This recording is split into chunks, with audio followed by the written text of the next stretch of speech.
নমস্কার, good morning. তোমরা দেখছো তোমাদের প্রিয় channel exam guide by Nitu. বন্ধুরা, এসএসসি এমটিএস জিকে ক্লাসে তোমাদেরকে জানাই স্বাগত। তোমরা যারা এবছর এসএসসি এমটিএস পরীক্ষা দেবে, তোমাদের সুবিধার্থেই আমি নিয়ে এসেছি 2024 সালে এসএসসি এমটিএস পরীক্ষায় এসে যাওয়া সাধারণ জ্ঞানের প্রশ্ন নিয়ে এই বিশেষ ক্লাস। আজকে আমি করাচ্ছি 39তম ক্লাস, যেটি 28শে অক্টোবর 2024 সালে প্রথম শিফটে পরীক্ষা এসেছিল। তো বন্ধুরা, তোমরা যারা এখনও পর্যন্ত চ্যানেলটি সাবস্ক্রাইব করোনি, তো অবশ্যই চ্যানেলটি সাবস্ক্রাইব করে নেবে। ভিডিওটা ভালো লাগলে লাইক করবে, বন্ধুদের সঙ্গে শেয়ার করবে। তো চলো শুরু করছি আজকের প্রশ্নপত্রগুলো। প্রথম প্রশ্ন দেখো কি বলেছে, এর কোন অংশ বীজে পরিণত হয়? তো ফুলের যে অংশটি বীজে পরিণত হয় সেটা হচ্ছে ডিম্বাশয়। তো ফুলের ডিম্বাশয় বীজে পরিণত হয়ে থাকে, ঠিক আছে? ফুলের ডিম্বাশয় বীজে পরিণত হয়। পরবর্তী প্রশ্ন, নিম্নলিখিত কোন খেয়াল শিল্পী পুনে বিশ্ববিদ্যালয়ের ললিত কলা কেন্দ্রের প্রতিষ্ঠাতা ছিলেন? তো পুনে বিশ্ববিদ্যালয়ের ললিত কলা কেন্দ্রের প্রতিষ্ঠাতা ছিলেন ভীমসেন যোশী। তো সঠিক উত্তর হবে ভীমসেন যোশী, যিনি পুনে বিশ্ববিদ্যালয়ের ললিত কলা কেন্দ্রের প্রতিষ্ঠাতা ছিলেন। ভারতের 2011 সালের আদমশুমারি অনুসারে কোন মহানগরীর জনসংখ্যা সবচেয়ে বেশি ছিল? তো 2011 সালের জনগণনা অনুযায়ী যে শহরের জনসংখ্যা সবথেকে বেশি সেটা হচ্ছে মুম্বাই। মুম্বাইয়ের জনসংখ্যা সবথেকে বেশি। কর্ণাটকের উম্মাথাট লোকনৃত্যশিল্পী ড্যাশ 2023 সালে পদ্মশ্রী পুরস্কারে ভূষিত হয়েছিলেন। তো কর্ণাটকের উম্মাথাট লোকনৃত্যশিল্পী কে ছিলেন, যিনি 2023 সালে পদ্মশ্রী পুরস্কারে সম্মানিত হয়েছিলেন? তো তিনি হলেন রানী মাচাইয়া। রানী মাচাইয়া একজন উম্মাথাট লোকনৃত্যশিল্পী, যে 2023 সালে পদ্মশ্রী পুরস্কার পেয়েছিলেন। পদ্মশ্রী পুরস্কার 1954 সাল থেকে দেওয়া শুরু হয়। 1954 সাল থেকে এই প্রতি বছর এই পদ্ম পুরস্কার দেওয়া হয়ে থাকে। নিম্নলিখিতদের মধ্যে কে একটি রাজ্যের মন্ত্রী পরিষদের সভায় সভাপতিত্ব করে থাকেন? তো রাজ্যের মন্ত্রী পরিষদের সভায় সভাপতিত্ব করে থাকেন রাজ্যের মুখ্যমন্ত্রী, ঠিক আছে? তো রাজ্যের মুখ্যমন্ত্রী সেই রাজ্যের রাজ্য মন্ত্রিসভার সভায় সভাপতিত্ব করে থাকেন। নিচের কোন রাজ্যটি রন নামে পরিচিত লবণাক্ত জলাভূমি দ্বারা চিহ্নিত? তো কোন রাজ্যের লবণাক্ত জলাভূমিকে রন বলা হয়? তো সঠিক উত্তর হবে গুজরাটের কচ্ছের রন। তো সঠিক উত্তর হবে গুজরাট। গুজরাটের লবণাক্ত জলাভূমি যা রন নামে পরিচিত।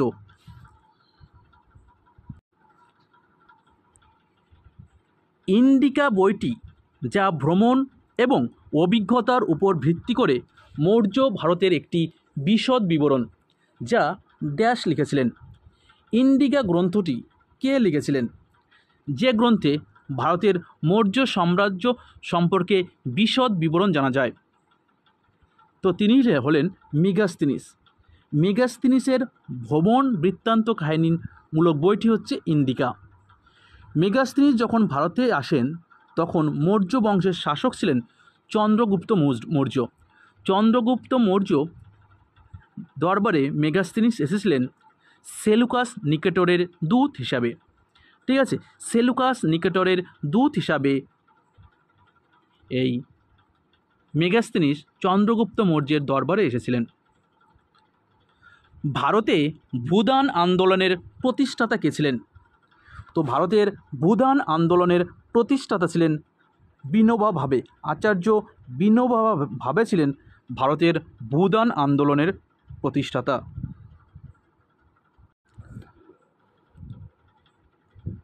ভারতে ক্ষুদ্র ঋণ আন্দোলন আনুষ্ঠানিকভাবে ড্যাশ সালে জাতীয় কৃষি ও গ্রামীণ উন্নয়ন ব্যাংক বা নাবার্ড কর্তৃক পাইলট ভিত্তিতে শুরু হয়েছিল। তো এটি শুরু হয়েছিল 1992 সালে। ঠিক আছে, তো ভারতের ক্ষুদ্র ঋণ আন্দোলন আনুষ্ঠানিকভাবে 1992 সালে জাতীয় কৃষি ও গ্রামীণ উন্নয়ন ব্যাংক বা নাবার্ড কর্তৃক পাইলট ভিত্তিতে শুরু হয়েছিল। ভারতীয় সংবিধানের কোন অনুচ্ছেদে বলা হয়েছে যে রাষ্ট্রীয় নীতির নির্দেশমূলক নীতিগুলি দেশের শাসন ব্যবস্থায় মৌলিক এবং আইন প্রণয়নে এই নীতিগুলো প্রয়োগ করা রাষ্ট্রের কর্তব্য? দেখো, রাষ্ট্র পরিচালনার নির্দেশমূলক নীতি ভারতীয় সংবিধানে 36 থেকে 51 নম্বর অনুচ্ছেদ পর্যন্ত বর্ণিত রয়েছে, বা ভাগ 4-এ কিন্তু বর্ণিত রয়েছে। একে ডিপিএসপিও বলা হয়। এই ডিপিএসপি ধারণাটি নেওয়া হয়েছে আয়ারল্যান্ডের সংবিধান থেকে। তো আমাদের যে প্রশ্ন ছিল সেটা হচ্ছে যে রাষ্ট্রীয় নীতির নির্দেশমূলক নীতিগুলি দেশের শাসন ব্যবস্থায় মৌলিক এবং আইন প্রণয়নে এই নীতিগুলো প্রয়োগ করা রাষ্ট্রের কর্তব্য। এটি রয়েছে ভারতীয় সংবিধানে ধারা 37-এ। দেখো, 30, 35 তো অলরেডি বাদ হয়ে যাবে। ঠিক আছে, নিম্নলিখিত কোন উপন্যাসটি দক্ষিণ ভারতের একটি কাল্পনিক শহর মালগুড়ি উপর ভিত্তি করে রচিত? মালগুড়ির উপর ভিত্তি করে রচিত। তো এটি দ্য গাইড।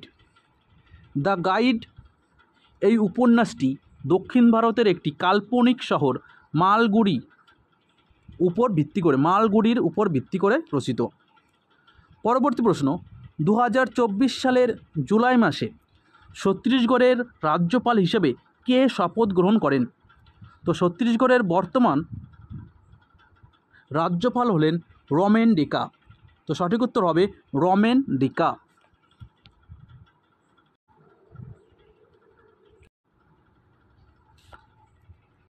ত্রয়োদশ শতাব্দীতে লাল এবং মোটা বেলে পাথর দিয়ে নির্মিত ভারতের সবচেয়ে উঁচু মিনার হলো ড্যাশ। তো ত্রয়োদশ শতাব্দীতে লাল এবং মোটা বেলে পাথর দিয়ে নির্মিত ভারতের সবচেয়ে উঁচু মিনারটি হলো কুতুব মিনার। তো সঠিক উত্তর হবে কুতুব মিনার। পরবর্তী প্রশ্ন, নিম্নলিখিত কোন বছরে ভারত হকিতে অলিম্পিক স্বর্ণপদক জিততে পারেননি? তো ভারত মোট অলিম্পিকে 8 বার স্বর্ণপদক জিতেছে। প্রথম স্বর্ণপদক জিতেছিল 1928 সালে আমস্টারডাম অলিম্পিকে, এবং শেষ অলিম্পিকে সোনা জিতেছে 1980 সালে মস্কো অলিম্পিকে। ঠিক আছে, প্রথম 1928 এবং শেষ 1980 সালে ভারত অলিম্পিকে স্বর্ণপদক জিতেছিল। দেখো, নিম্নলিখিত বছরগুলোতে অর্থাৎ 1948, 1952 এবং 1956 এই সালগুলোতে ভারত অলিম্পিকে স্বর্ণপদক জিতেছিল। আর যে বছর স্বর্ণপদক পায়নি সেটা হচ্ছে 1960 সালে। 1960 সালে ভারত কিন্তু হকিতে অলিম্পিকে স্বর্ণপদক জেতেনি। আর 2024 সালে প্যারিস অলিম্পিকে ভারতীয় হকি দল কিন্তু ব্রোঞ্জ পদক পেয়েছিল। ঠিক আছে, ব্রোঞ্জের পদক পেয়েছিল। নিম্নলিখিত কোন রাজ্যে সফল ফসল কাটার উপলক্ষে জাওয়ারা নৃত্য পরিবেশিত হয়? দেখো, সফলভাবে ফসল কাটার উপলক্ষে জাওয়ারা নৃত্য এটি কোন রাজ্যে পরিবেশিত হয়? তো এটি ভারতের মধ্যপ্রদেশ রাজ্যে পরিবেশিত হয়। ঠিক আছে, তো জাওয়ারা নৃত্য এটা কিন্তু মধ্যপ্রদেশের একটি সফল ফসল কাটার নৃত্য। নিম্নলিখিত কোনটি মেসোজোমের কাজ নয়? মেসোজোমের কাজ নয়, দেখো মহিলা কোষে ডিএনএ প্রতিলিপি ও বিতরণ করা এটা কাজ। গতিবিধি এটা কিন্তু কাজ নয়। ঠিক আছে, এই গতিবিধি এটা কিন্তু মেসোজোমের কাজ নয়। আর প্লাজমা ঝিল্লির পৃষ্ঠের ক্ষেত্রফল এবং এনজাইমেটিক উপাদান বৃদ্ধি করা, শ্বসন, এগুলো কিন্তু মেসোজোমের কাজ। গুজরাটের মাধবপুর মেলাটি একটি সাংস্কৃতিক অনুষ্ঠান যা মাধবপুর গ্রামে প্রতি বছর উদযাপিত হয়। এটি আসলে ভগবান কৃষ্ণ ও রুক্মিণীর বিবাহের উদযাপন। এটা কতদিন ব্যাপী অনুষ্ঠান? তো এই মাধবপুর মেলাটি কতদিনের একটি অনুষ্ঠান? তো এটি 5 দিন ব্যাপী অনুষ্ঠান। তো এই মাধবপুর মেলা কোথায় হয়? এটা গুজরাট রাজ্যে হয়। এটা কী উদযাপন করা হয়?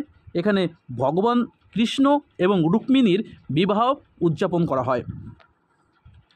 ডলফিন কিক শব্দটি কোন খেলার সঙ্গে সাধারণত ব্যবহৃত হয়?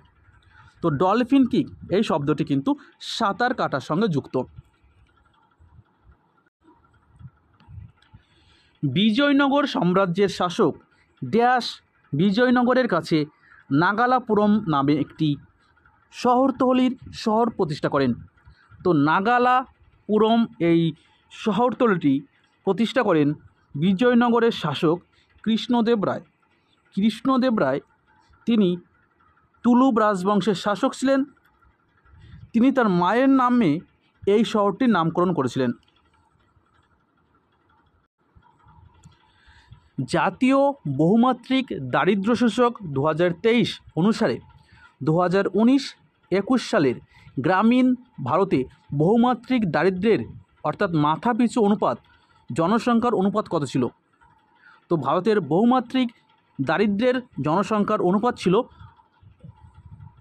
19.28%। পরবর্তী প্রশ্ন, নিম্নলিখিতদের মধ্যে কে উগ্র জাতীয়তাবাদীর একটি দল চরমপন্থী দলের নেতা ছিলেন? তো নিম্নলিখিত কে একজন চরমপন্থী দলের নেতা ছিলেন? তো সঠিক উত্তর হবে বিপিন চন্দ্র পাল। কংগ্রেসের যে দুটি ভাগ ছিল, একটা চরমপন্থী, অপরটি নরমপন্থী। তো চরমপন্থী দলের নেতা ছিলেন বিপিন চন্দ্র পাল।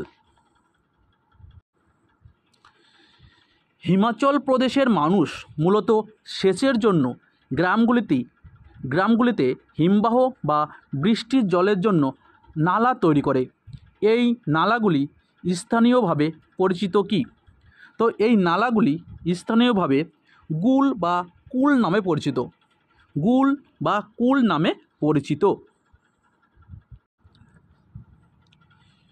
ডিসেম্বর 2023 সালের কেরালার কোন বিশিষ্ট কৃষি অর্থনীতিবিদকে Indian society of agricultural economics কর্তৃক ISAE ফেলো 2023-এর সম্মানজনক উপাধিতে ভূষিত করা হয়েছে?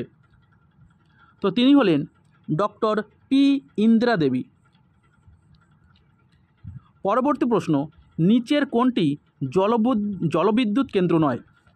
দেখো, দামোদর ভ্যালি কর্পোরেশন, কপিলি জলবিদ্যুৎ প্রকল্প এবং ভাকরানাঙ্গাল হাইডেল প্রকল্প, এগুলো কিন্তু জলবিদ্যুৎ কেন্দ্রের উদাহরণ।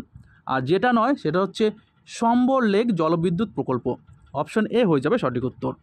তো বন্ধুরা, ভিডিওটা এই পর্যন্তই। ভিডিওটা ভালো লাগলে লাইক করবে, বন্ধুদের শেয়ার করবে। আবার দেখা হচ্ছে আগামীকাল। ততক্ষণ ভালো থাকবে, সুস্থ থাকবে। ধন্যবাদ।